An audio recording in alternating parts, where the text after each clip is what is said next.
5, 4, 3, 2, 1. Happy New Year!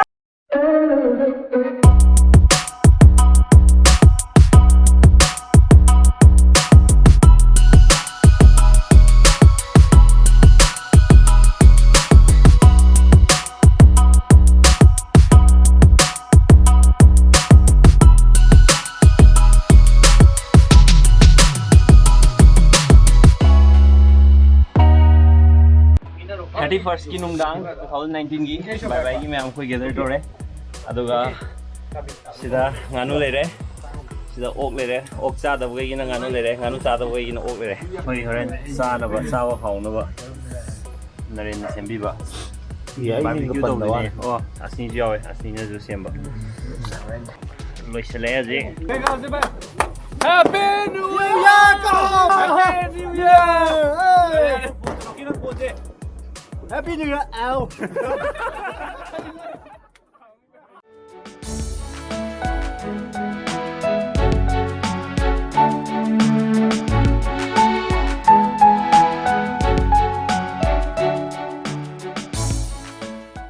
Ma'am,zik 2020 yore. Aduga 2020 hek yobudagi weather just maina adum tor lere nong churaga ko. Adumzik pabunga mamiga get together ma chattune moi.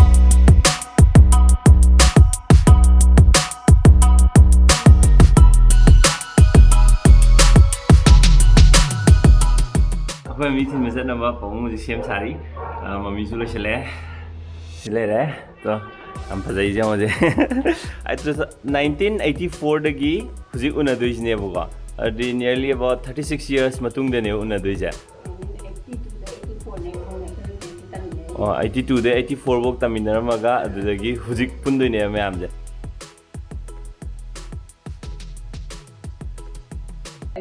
Diwali निमित्त किदा It's a tray. Ado project seja photo shoot. Saisu pai bedo.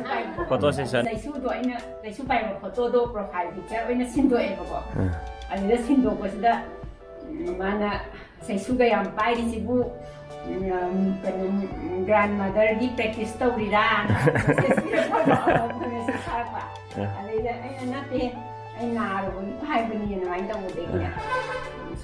Aku je una da bukan kena kena ada lagi tu kan kena dre kan tu message sumha ba ada WhatsApp sudah kaina ni nanti WhatsApp group masih masih dana na hai dana ada man Diwali gitu message aku doang adu gini ni ra kenomre ra gane ba group se share me ba group ga an se ganda mongonda member laiba namana ba umari yamagi number ang hape emonda kanogi ba adu le share me Hello. First day the 27 Subani da. Ada dah yang lagi group tu dia lagi 90 ke lah dia mama pandai lagi kalau yang dah. Pandai lagi lalu. Okay, ada di horen foto nama pusing foto ini apa ke? Yang di sini dulu get together. Aina aigi mana ba cahi teruk unaru dah ba mana ba una bukan dah pau gitu feeling do. Adu yamna, ngonda yamna kayak ini. Yang puming yang nung siapa feeling gue ba, atau kau mau ini ngasi mau ini get together tau dulu namu, saya more than 36 years, unaru drama mana bi, am ne open dulu, mau ai cat laga ai dia am experience tau ni mana, mau am gi emotion do, ai am capture tau ni mana ba, tu ai yaro itu re office ke dah balai ni na, tu me yaro itu foto dah me am, orang mau foto kapa sing do ai ucar ke.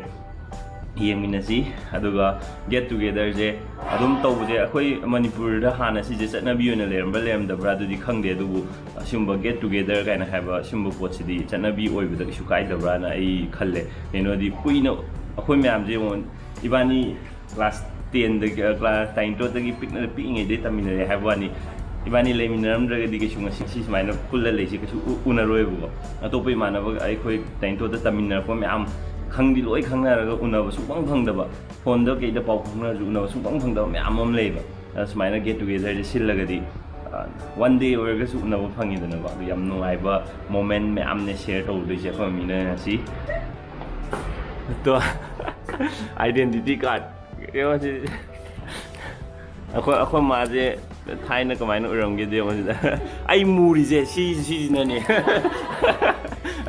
I muri je si maram le to DM College of Science RK Lenin Debi ꯃꯤꯡ ꯀꯩ ꯀꯧꯒꯦꯅ ꯍꯪꯉꯛꯄꯁꯤꯡꯗꯣ R ꯀꯦ ꯂꯦꯅꯤꯟ ꯂꯦꯕꯤ ꯂꯩꯔꯦ 1983ꯒꯤ ꯏꯁꯨ ꯇꯧꯈꯤꯕ ID ꯀꯥꯔꯗꯅꯦ ꯋꯥ ꯁꯤ ꯊꯝꯖꯤꯜꯂꯝꯃꯦꯕ ꯑꯗꯨꯗꯤ ꯐꯖꯅ enjoy ꯇꯧꯔꯣ ꯐꯣꯇꯣ ꯃꯌꯥꯝ ꯅꯝꯃꯣ ꯐꯣꯇꯣ ꯁꯦꯜꯐꯤ ꯃꯌꯥꯝ ꯅꯝꯃꯣ ꯁꯦꯜꯐꯤꯁꯦ ꯁꯨꯃꯥꯏꯅ ꯅꯝꯒꯗꯧꯅꯤꯀꯣ ꯑꯩ ꯇꯥꯛꯀꯦ ꯁꯨꯃꯥꯏꯅ ꯇꯧꯔꯒ ꯆꯤꯁ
Bye bye.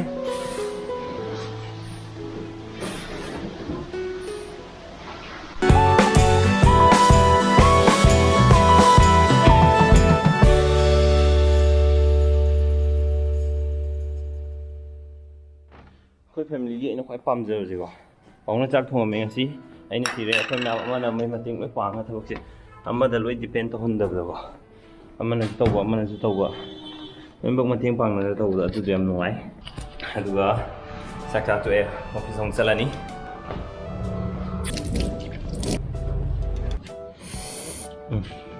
ꯍꯧꯗꯤ ꯌꯥꯝ ꯃꯥꯜꯂꯦꯕ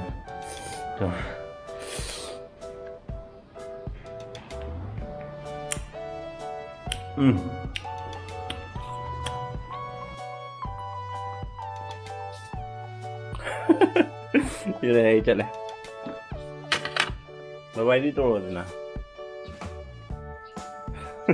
Aduh bye bye. Bye bye.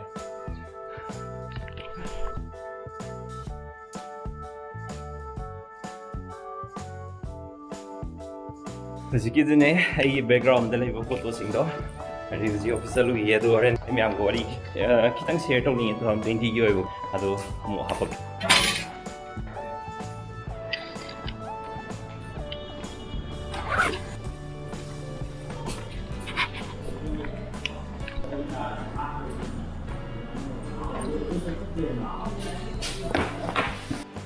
Ma'am 30 years hen unarudrabagi matungdago amuk unabagi feelings singdo yamna emotional orangani I wish I could capture the emotions ado I chatpa phangdamni na emotions singdo capture tawding am hodre aduga aingonda question ama hangire later lairaba singda mating pangge habagi wakhal leibibra na smaina question ama hange ado later lairaba da mating pangbagi wakhal je ai su pangge na khanjaba wakhal di le ado aina pangmingba mong jiga hujik myamna pangnari mong ji kitang khene ado aina pangge khalibo mating pangbi mong je sidi matam kitang changani ayi wakhalda laita lairaba habji horokpham je senthok lambi leitabsidagi tholokpane na I khalle aduna aidi mating pangba kanda leitre laire haiba miyoi singdo adudugi masana masabu thakjaba ngamnaba masana masagi sendal lambi ama puthokchanaba khotnaba oina mating pangni anyways ma'am 2020 na lakhisda ho wakhal na he yamna khanmina si aduga akoina khalakpa phatta wakhal singbu namthaba ngamnaba hotna si aduga aigi oina di 2020 se loidribauta